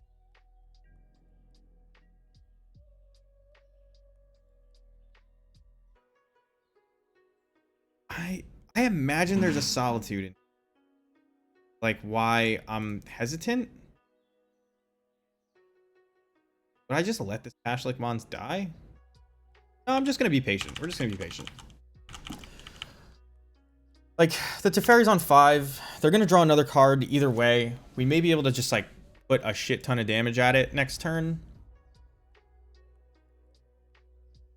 So we'll see.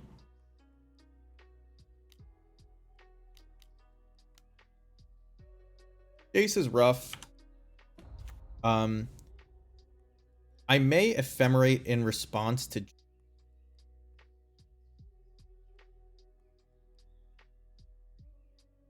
Jace Brainstorm. I think I'm gonna try it. Because if they don't have a Solitude, it's like it just gets more likely as they brainstorm. I don't know if it's bait. I think it's just like just the right time to do it. So they don't have Solitude, it turns out. And they don't have so much. I mean, these are great cards here. So now, I think... So they put back 2 and shuffled. Like, might have just drawn 3 bangers. They shocked that in, which implies that they have the counter spell. Plus haste, clear the board. I'm not sure that...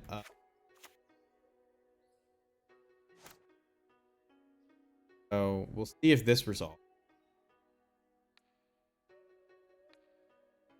Gonna have 1 million cards.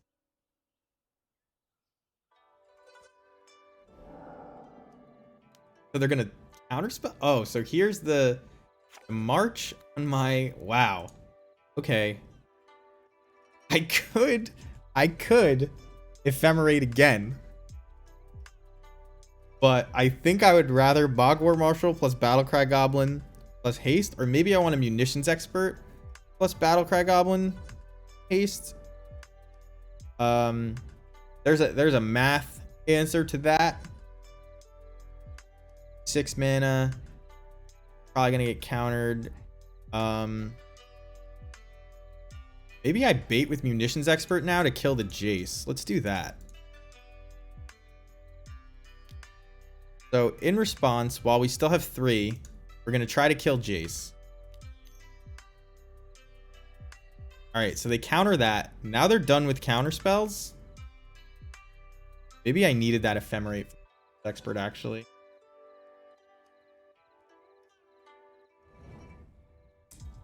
And unfortunately, this isn't gonna die. Can I afford to leave these things in play? Do I need to ephemerate? There's nothing better than I'm ephemerating anymore, so let's just do it.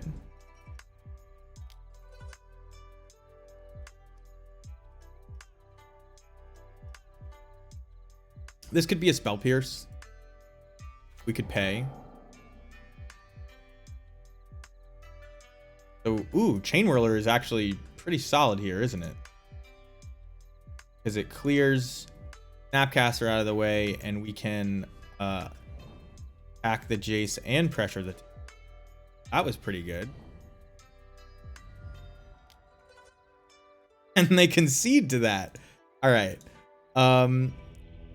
They have 1 card in hand, by the way, and we have a grip full. Blue-White Control was a good matchup, is a good matchup. I see that I have a ton of viewers for this Yorion Goblins deck. This is just a game in the practice room right now. I was against a real deck, but I'm not going to be doing the rest of this league. I do have to go in about 10 minutes, but thank you. The very next time I stream, I'm going to be streaming this. I've streamed it before. Games are on my YouTube channel if you want to check those out. Somewhere in the past. We don't have a huge... I mean, we're pre-boarded for this matchup in general. Goblin Dark Dwellers is just even more value, and I don't believe they're playing Torpor Orb, although that would really... Yeah, they're not playing Torpor Orb because they have Snapcaster Mage. So we'll just take out Crashmaster. I mean, I guess Chain Whirler isn't that great, but... It's like a 3/3. Is Trashmaster better than that? But it's a big maybe. I don't know. Like, you can get really, you know, into it here and do a bunch of... I'm gonna keep Chain Whirler in because I want to ephemerate something. Ephemerate is so sick. So the idea... We spent a lot of time brewing this on stream for the last, like, 40 minutes, but the impetus behind this deck is obviously that companions are busted. Goblins have decent enter the battlefield abilities, and Ephemerate is one of the best cards in the format, just kind of period. So why not play them? It makes you a little bit worse against combo, but you know, you're gonna go way over the top of mid-range and control matchups as far as card advantage, if you can play it out properly, I guess is the word. This fetches basic swamp, not that it's super relevant in this matchup. I'm just trying to get used to the mana base. I'm gonna fetch a Savai Triome at the end of their turn. But Ephemerate is sick in this deck because it also it doesn't just protect your combo, which it does. It also resets your combo pieces. So like you can just play a Boggart Harbinger out, and I've done this, and then like get value off of it by putting a ringleader or something on top, or even a snoop, and then reset it with ephemerate when you need to combo again, right? So it's really cool. And the ephemerate even plays like double duty when you're doing something like that, because you can Boggart Harbinger to get Snoop on top, play Snoop, protect the Snoop with ephemerate, and then next turn at your upkeep, you combo because the ephemerate doesn't. So it's very cool. This has long been one of the most fun ways to play goblins. It's just like wasn't necessarily the most powerful. Half the reason we kept this hand is Cavern Soul, by the way. So. And I know a lot of you are thinking about the Skirk Prospector, Mog War Marshal synergy, ritual synergy that you can get.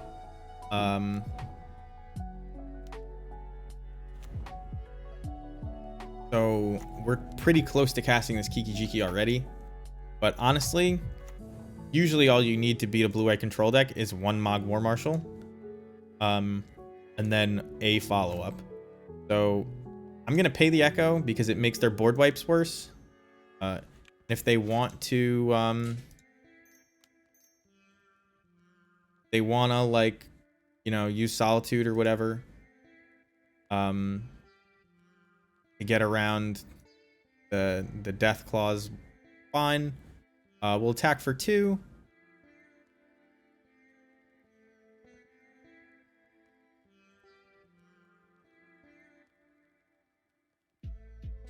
They may concede at any point here because, again, we're in the practice room.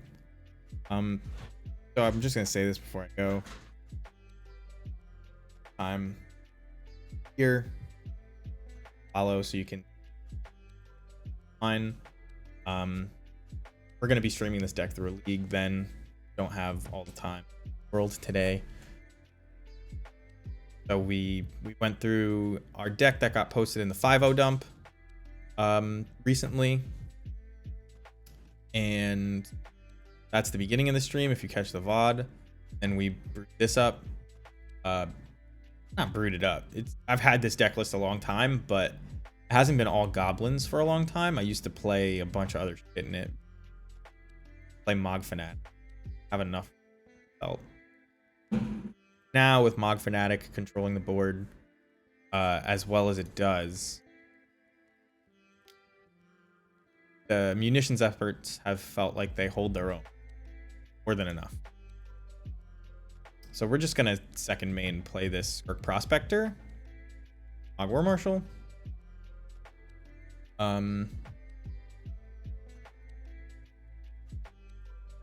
They're unsure what to do here.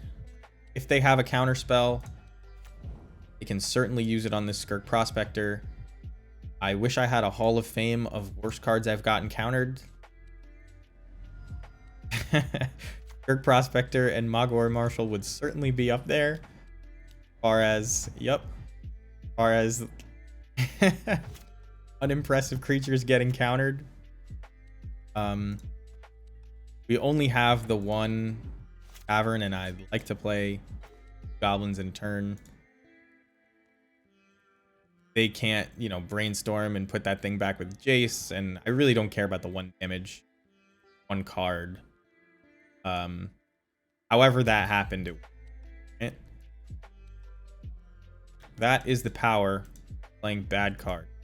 So here I'm just gonna play Mog War Marshal and a fetch land. Hold up.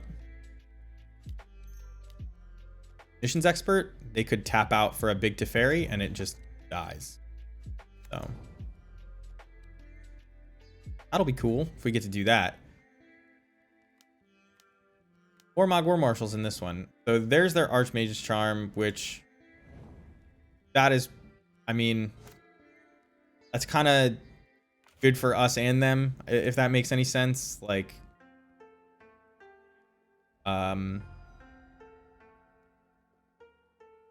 that's how they stay even with us on cards. Not an issue. We'll pay this Echo. And you pay the Echo just because you get to attack into Snapcasters and stuff. We're probably just going to play... Do I even play? Yeah, I'm probably going to Matron for Leader, is my guess. They're clearly holding up mana. And... I mean, the rule is... I don't remember which pro it is that said this. They said it very recently. That, we'll make blue mana and assert our dominance over the control player. Your opponents are leaving up mana for a reason. Make it awkward for them. Now, they had Dress Down, which is like Counterspell Plus against us. But, I mean, that's okay.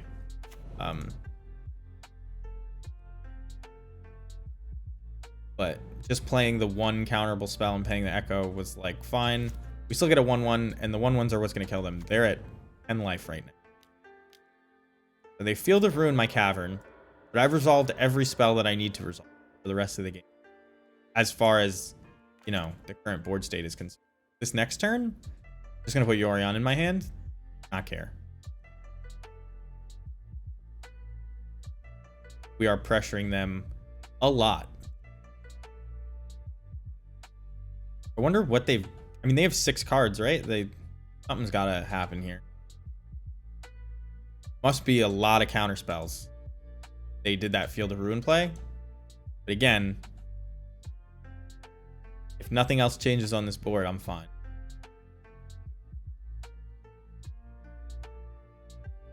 Mana is really good in this, surprisingly. Never expect go up to 80 cards and add a color that, you know, you weren't playing, and it's just like, yep, no issues. Somehow I've taken more time on the clock than them. Like, I've been waiting. But it's just because I'm tall.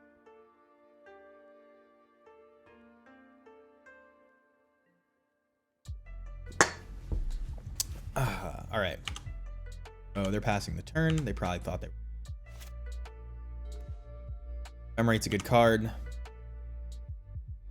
gonna put Yorion in my hand, like I said.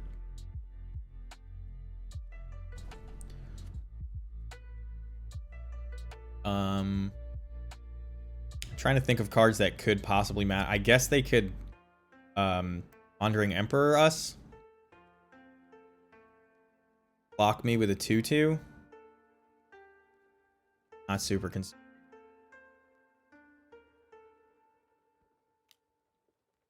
Emperor would certainly die. Here it is. Yorion, I put Yorion up to the top right, out of the way. I don't forget about it, but not usually on screen. Yorion's in the hand. Drew a card. Just 3 mana, draw a card. Is it a good one? I don't know. Makes 2 goblins and tutors whatever goblin I want from my library. Seems pretty good. So they get a Memory Deluge. Not a big deal. If I resolve a Sling Gang Lieutenant, they're dead. If I resolve nothing, they don't resolve. Like, if they tap out for, like, they wouldn't be tapping out, but if they tap low for a Supreme Verdict here, you know, it's tough for them to do stuff. I can no longer Ephemerate, but so now this is Supreme Verdict, it looks like. And then can I kill them? Yeah. I think.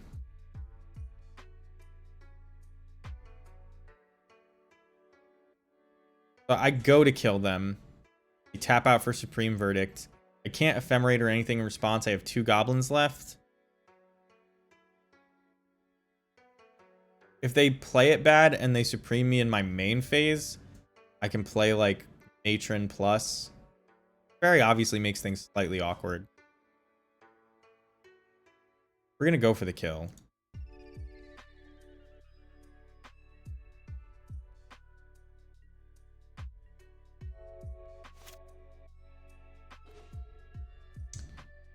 Expert's not the word.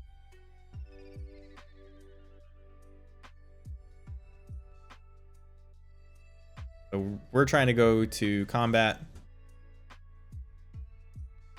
They should stop us right here in the begin combat phase and should Supreme Verdict is my guess. Then I'll probably, I don't know, I can Matron, then Oop, yes, that. So here's begin combat. They let me go to attacks. Try to kill you. Verdict. Still have our Mog War Marshals because we paid all of our taxes. Government let us get what was coming to us. We could Matron. We Matron plus Expert. We don't actually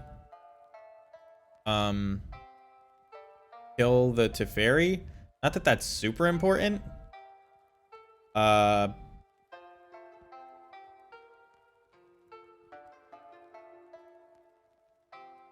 experts aren't great. Like, I don't need to kill.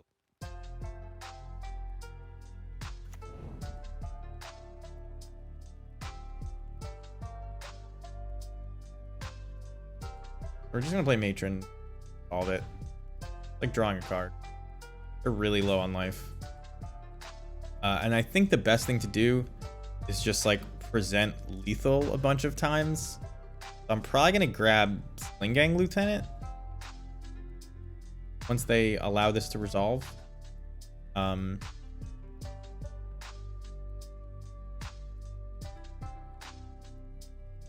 Yes. Answer. Probably getting Sling Gang Lieutenant. We'll take a check. I mean, I could grab a Ringleader and just draw a million cards. That's probably the safest thing to do, to be honest. So let's do that. And let's just like, do I put Teferi to 1 because I have another expert? I think so. Taking it out for a spin. This is going to be the last game that we play on stream today, and then I'm going to run it through a league the next time I stream. We got our Black-Red Goblins list posted in the deck dump. Like, means that it's time to get Yorion Goblins posted in the deck dump. That's the idea I'm going with. So they plus Teferi again, so this could be another another Supreme Verdict, which fine. If 5 cards in hand, they could have just 1 blocker. So notably, if I play Kiki Jiki, I can respond to a Supreme Verdict. Do I even want to do that?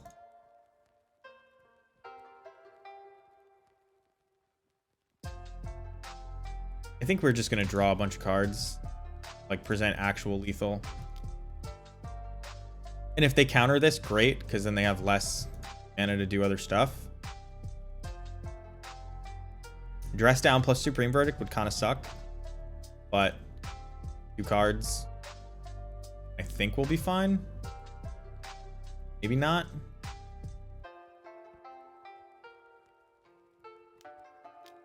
I think we get priority back somewhere in there. Okay, so counter target spell, tap all creatures I control. So now I can't play things on their turn, and I kind of want to kill this Teferi so that my Ephemerate will rebound. Then I'll get the Matron. So I'll see if I can resolve this. If not, that's fine too. They bought themselves 1 turn.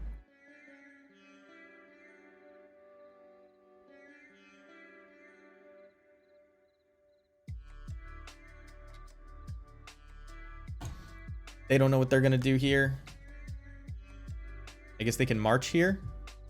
They can also counter. again, all of that fine. So they have to counter. They counter it with Archmage's Charm, which said it a couple times. It's like sort of a win for us because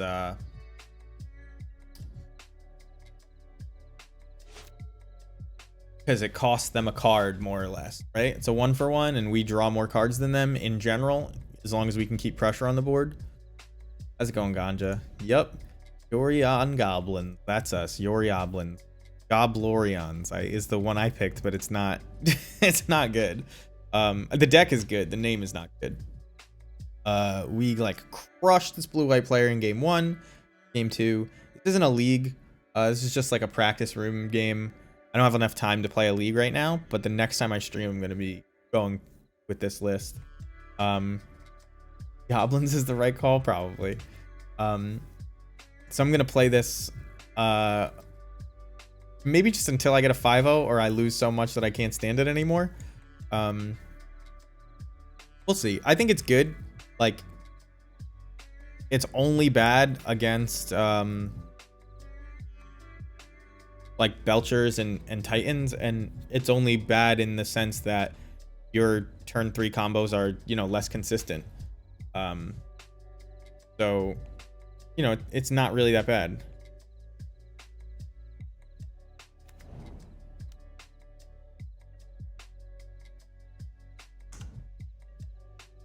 Nah, I didn't put any Mariners in. I don't think that card is that good. I'd rather have Ephemerate over a Mariner. That's just me. I don't know.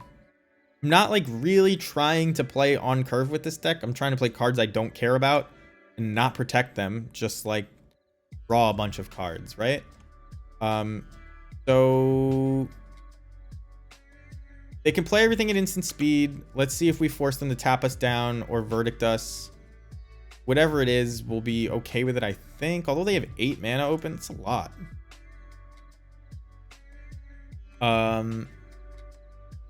So we're going to combat here. I can't kill them. I may just attack Teferi here.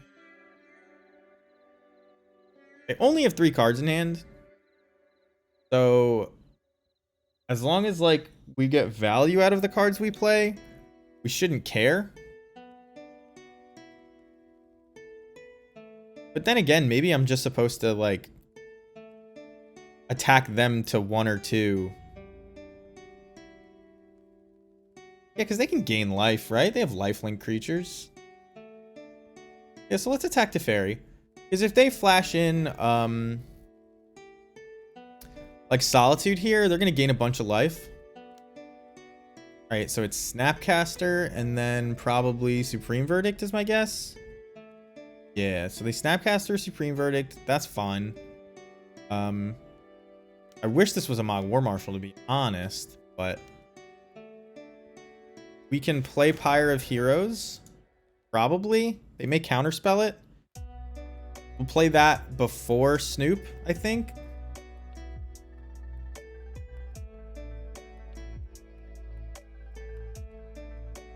They have 2 cards in hand. We have 5. Teferi is decent because it's been giving them, you know, good Pyre Matron and Sling. Yeah, that would be sick, but they could have Snap Cryptic that, right? So like I think it's good to force their hand before they do anything. They just get more options, more information.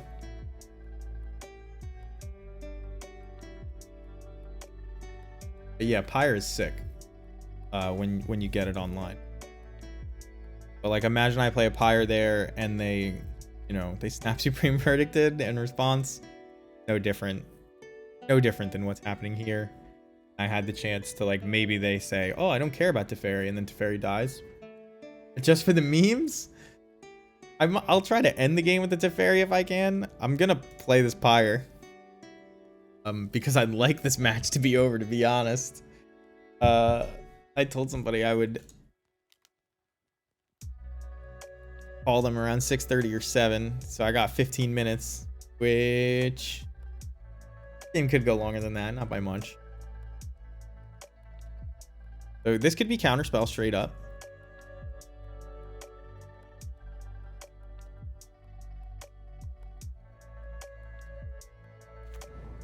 All right, no counterspell. Play Snoop. So we can actually combo them next turn. You can Munitions Expert, and then pyre away your Munitions Expert into a Boggart Harbinger. So if they don't have removal, that may just happen, which would be like a neat way to end this game. They go with the Flash mode on Teferi again. The card they drew was a land.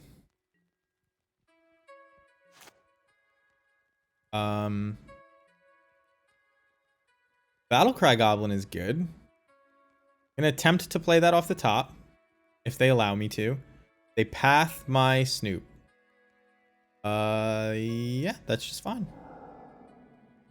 I'll take the land. I don't need specific color of mana.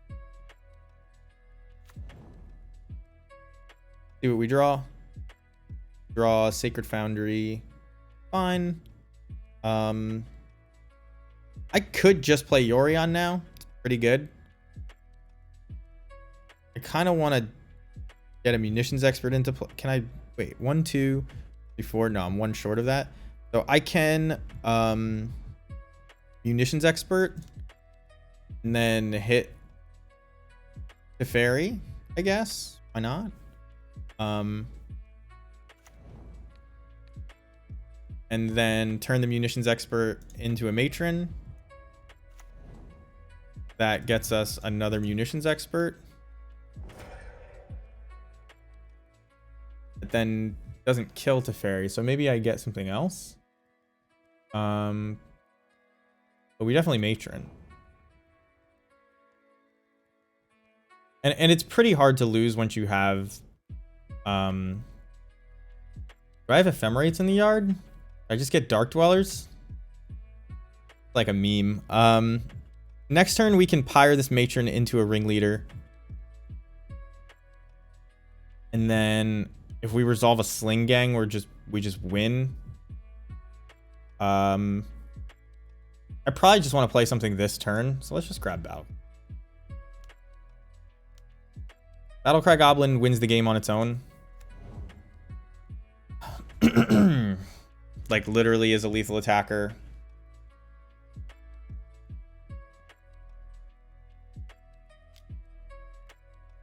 Is this going to be... What is this? Solitude? Memory Deluge Flashback. All right. So they draw 2 cards, but they look at a bunch.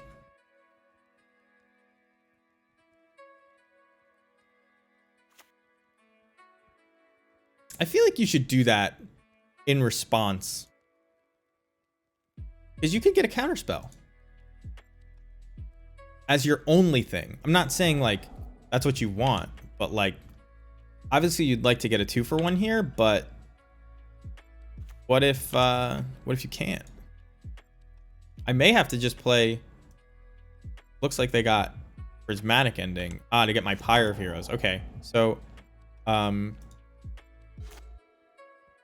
yeah.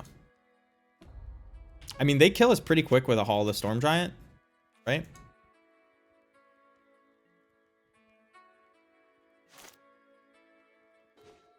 Cavern's pretty good. Could name Snake with this Cavern. So I think we want to attack with 6 power. So let's just do it.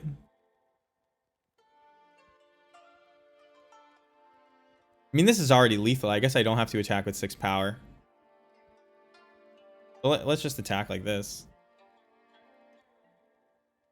Well... Oh, I should have played the Cavern out. I should have played the Cavern out. Because this would have forced them to have like 3 blockers as opposed to just 2. If I would have done this already, I would have had an extra. Whoops. Okay. It shouldn't matter.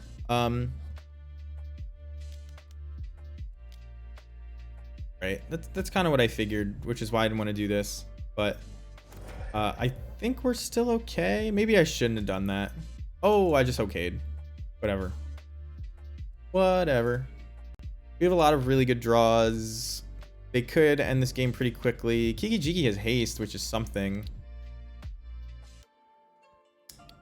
Multiple memory deluges being resolved, though. Looking bad. May just concede last game if I lose. Just leave this as a 1-1 draw. I really have to go soon.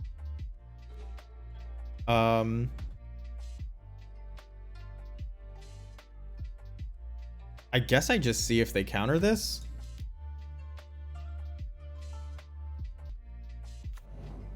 Don't counter it. Now I can just wait.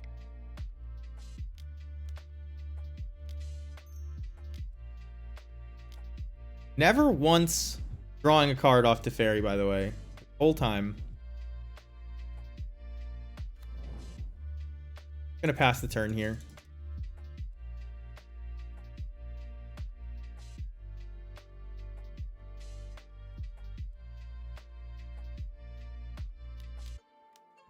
They go to kill Kiki-Jiki. We make a copy of Mog Fanatic. Don't go to kill it. They're just like non-stop deluging. Which is obviously very good for them. Okay. I mean, they're going to go to 2 life here. Can block a Hall of the Storm Giants, so it's actually a big deal that we can block a Hall of the Storm Giants here with this token. Maybe they should have done that in my second main.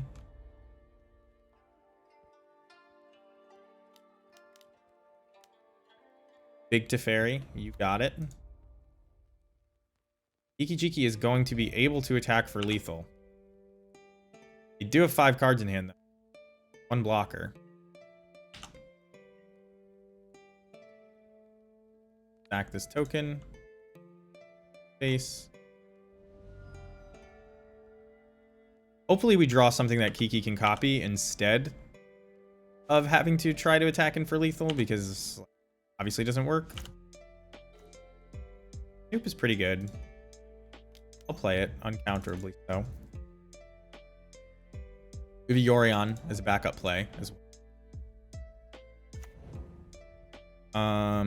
No fetch lands. We have a blocker. Snoop resolved because it was uncounterable. But I think I'm just going to play Yorion out. I don't think they even have Supreme Verdicts left. They could have found a Snapcaster, so maybe this is dumb. We don't have anything good to flicker here. It's a little bit unfortunate.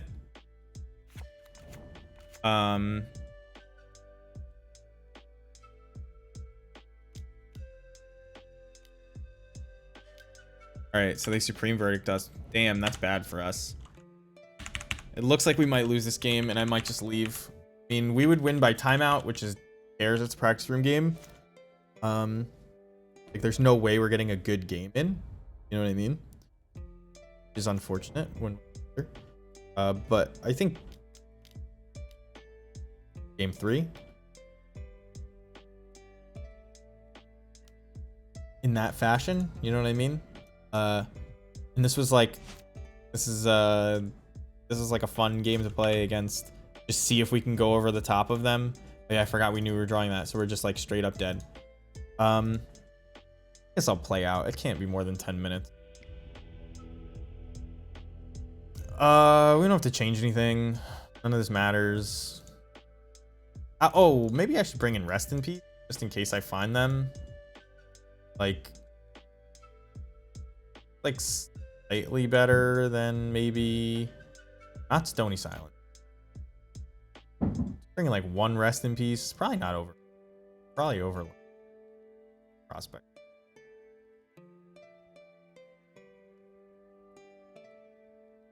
It's like not really how you want to beat this deck, but clearly they got some value off of those Snapcasters, so for a 1 of.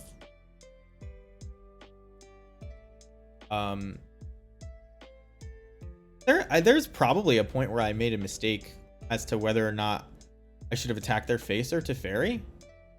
Yeah, and the Deluges. Sure, the Deluges make me want to bring in 2, actually. take out that chain roller. But that's fine. 1 is fine. So Yorion. This hand has pressure. I'll keep this. Has Cavern, has pressure. Can't cast a Yorion or an Ephemerate. But most of the lands left in the deck, I think, do. Cast Ephemerate at least.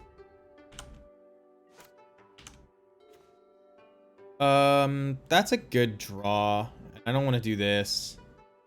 So we'll reveal this. Next turn, I'll play Cavern. Maybe hold up Expert. Maybe just play Chain Whirler. Chain Whirler is a big attacker. Our deck, at least. So, like... Ooh, there's a Rest in Peace that we can't cast yet. But if we find white mana, we will. So we hit him for 1. And then... Yeah, I think I'm just gonna... play a big old clock.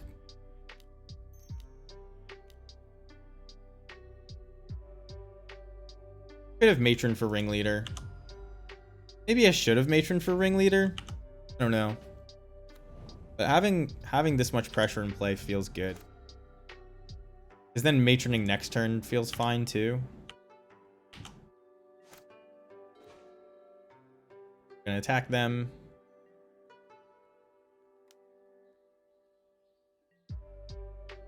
If I had drawn like any kind of white mana, you know, I'd play Rest in Peace, hold up else, but Matron, maybe they dress down us.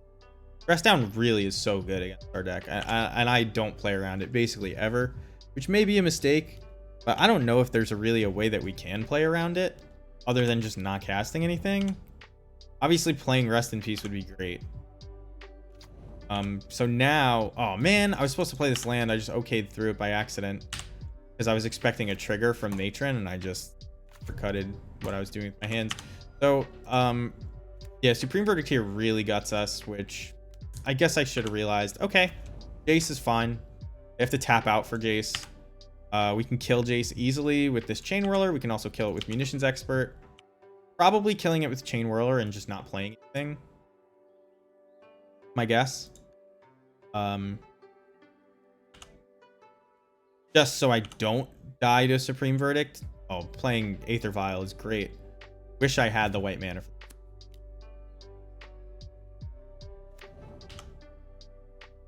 So kill Jace to stop their brainstorming. Attack them with the rest of the goons. It is a 2-turn clock. So they're gonna... Okay. Guess they're gonna stop the Chain Whirler. And then we'll kill the Jace. We have Xaxes on the Jace. We don't... This is, again, bad into a Supreme Verdict. You need to draw something. But we could always put Yorion in our hand. So I don't think this is the worst. You really can't let that Jace survive. And maybe for that reason, I'm supposed to attack Jace with everybody. You know? Give me planes. We just like wipe out their graveyard. Ringleader is not bad, actually. Not bad, actually. Uncounterable Ringleader. I concede to that. All right. Would have been pretty decent Ringleader hit. We would have hit them down to 6. Played a Mog Fanatic. They're virtually at 5. One more attack and we win. Blue-white control is going to be like one of the best matchups that this deck has. And that was a good blue-white control player. You saw that was a long game and they got us out of it. Not that I was playing too super seriously, but you know, a lot of people just fold under that kind of pressure from their opponent. So, don't need a board for that matchup, to be perfectly honest. This deck is a lot of fun. I highly recommend it. If you're out there thinking of something to bring to FNM or or play on Magic Online. It's not expensive on Magic Online. The mana base could probably use some work. I didn't do any of the calculations that I would normally do for it. If you're looking for a more normal list, I was just in the 5-0 deck dump with this Black-Red Goblins list, and I recommend this one, sideboard and everything. People are going back to Belchers and Titans, and Necromentia has against those decks that, you know, I didn't want to have 0 game against Belcher, because I got Belchered a whole bunch of times in one day, and I just said never again. So we're gonna raid Everos. Everos is, I think, playing Blue Red Murktide right now.